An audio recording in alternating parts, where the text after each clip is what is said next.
Souvenez-vous de la Frontera, ce petit SUV robuste? Eh bien, je suis ravi de dire qu'il est de retour après 20 ans, ici, dans cette toute nouvelle version, sur cette nouvelle plateforme. Je suis Ajay, vous regardez Autogefühl et allons-y avec d'abord le design à l'avant. La nouvelle langue d'Opel est audacieuse et pure, et nous pouvons voir ces éléments sans attendre. Par exemple, les feux de jour à LED en forme d'aile, le logo Opel sur le haut de ce nouveau masque également. Et ici, ce pare-choc inférieur me semble être, on dirait, une lèvre inférieure boudeuse. Qu'en pensez-vous?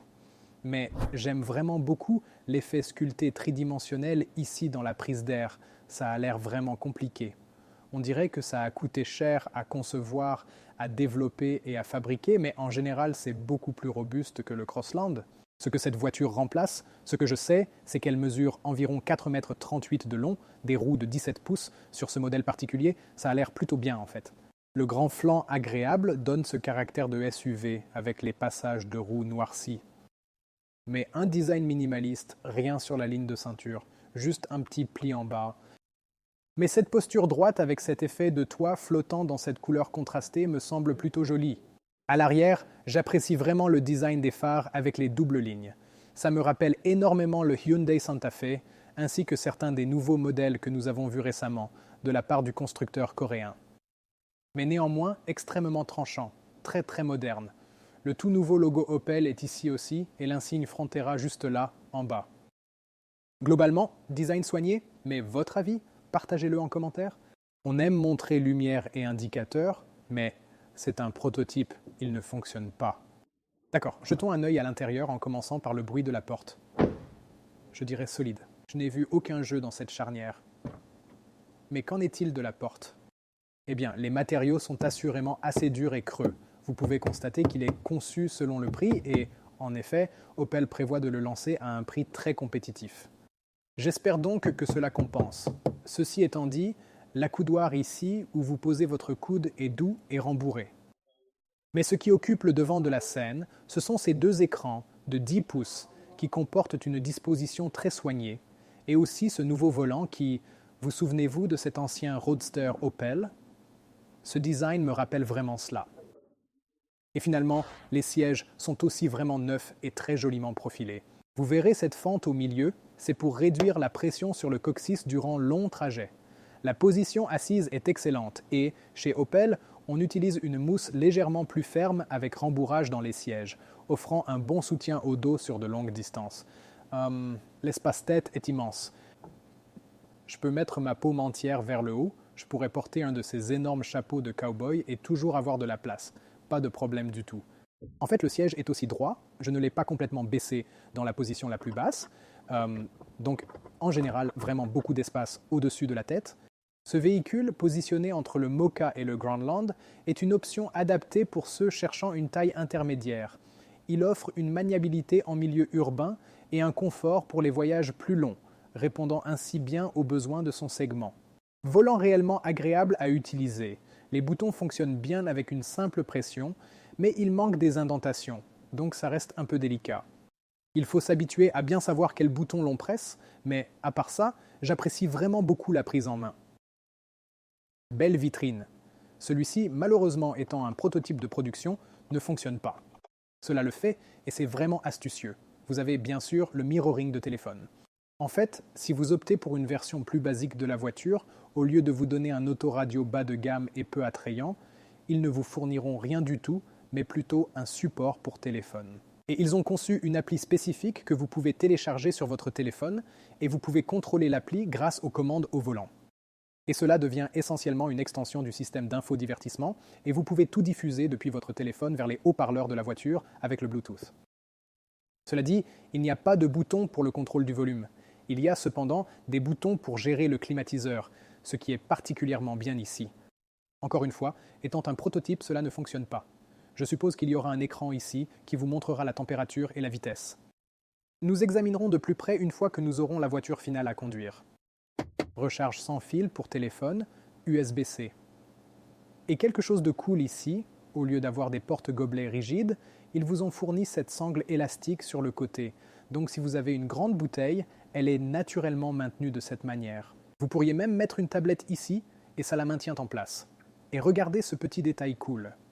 Sympa. J'aime toujours voir ces petits détails. Sélecteur de vitesse ici, frein à main électrique, pas de revêtement en caoutchouc ici et un accoudoir. Franchement, avec un son assez creux. Mais encore une fois, conçu pour un prix, et tant que ce prix reste raisonnable, ça me va vraiment. Grande attention aux détails pour le rangement. Étagère en caoutchouc ici, où placer un téléphone est possible. Un autre espace petit sur le côté gauche, on ne peut pas vraiment le voir. La boîte à gants est aussi vraiment spacieuse, bien que elle ne soit pas amortie. Encore, eh bien, tout dépend du prix. La banquette arrière de la Frontera. Tout d'abord, les sièges sont vraiment très beaux et larges, vraiment confortables. Vous remarquerez aussi que c'est un banc très plat, ce qui signifie que 3 personnes assises côte à côte ne seront pas inconfortables, parce que vous savez, il n'a pas ce coussin courbé sur le côté. Donc, clairement adapté pour 3 personnes, assez large. Cela dit, en raison de cette architecture de skateboard et des batteries situées ici, les sièges sont un peu plus bas. Ce banc me semble vraiment bas, du coup mes pieds sont un peu en hauteur. Vous pouvez voir mes genoux relevés. Il n'y a pas de soutien sous cuisse. Je pourrais glisser mes pieds vers l'avant. Si jamais le siège était juste un peu plus haut, alors je me sentirais un peu plus à l'aise. Je mesure 1,73 m, donc l'espace pour les jambes, en soi, n'est pas un problème. Les matériaux des sièges sont encore vraiment fantastiques. Beaucoup de rangements astucieux dans les sièges devant vous avec ces pochettes, la plus grande pochette ici.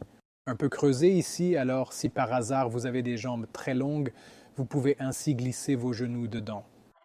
Pas de bouche d'air conditionnée, mais des ports de chargement, alors avis partagé aussi à ce niveau. Siège fractionnable, 60-40, pas d'accoudoir central, donc avis mitigé là-dessus aussi. Des moyens astucieux de cacher les points isofixes avec ces fermetures éclairs, ce qui est vraiment pratique, ce que j'apprécie vraiment au lieu de ces rabats. Mais si vous regardez le panneau de la porte, vous verrez qu'il est simplement monochrome, creux, et pas très rassurant en termes de qualité. Donc encore une fois, c'est mitigé. Jetons un œil au coffre. Cela représente 460 litres d'espace de chargement. Pour vous donner une idée, voici le bagage à roulettes de Michel. Il s'insère vraiment facilement. Vous pourriez même les empiler ainsi et avoir encore plus d'espace pour en ajouter. Si vous rabattez les sièges, comme je l'ai dit, 60-40, vous obtenez 1600 litres d'espace. Il a encore un tour astucieux dans son sac, bien sûr. Je peux facilement abaisser le plancher de cette manière précise et maintenant, vous avez ainsi un peu plus de volume disponible tout juste à l'arrière. Mais bien sûr, un assez grand rebord durable si vous aviez l'intention de charger des objets particulièrement plus longs. En parlant de cela, permettez-moi de sortir notre fidèle règle de vérité autogafuelle. Alors, ce que nous obtenons de la place arrière si elle devait effectivement s'étendre jusqu'ici, cela fait à peu près 78 cm, soit environ 31 pouces. Pas trop long si je suis vraiment honnête. La largeur semble être un peu plus utile, donc ça fait environ 96 cm ou peut-être 38 pouces. Mais si nous devions rabattre les sièges maintenant, jetons un coup d'œil rapide à cela. Et tout au fond là, à peu près, cela fait 165 cm ou environ 65, 64, 65 pouces. Alors, absolument bien plus pratique et avantageux que l'ancienne Frontera grâce à cette toute nouvelle plateforme innovante et révolutionnaire. Et je pense que pour une petite famille, c'est suffisant.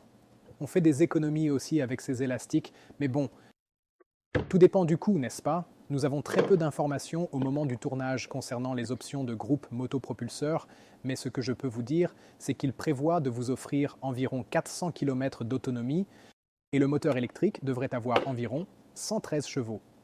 Ils sont tellement discrets, en fait, que je ne peux même pas ouvrir le capot pour regarder ce qu'il y a à l'intérieur, mais je suppose que vous trouverez le 1.2 litres turbo essence hybride léger dans des états de puissance soit de 100 chevaux, soit de 136 chevaux. Alors, je vous encourage fortement à vous abonner pour ne pas manquer la vidéo exclusive de la première conduite. Mais en attendant, explorez un autre épisode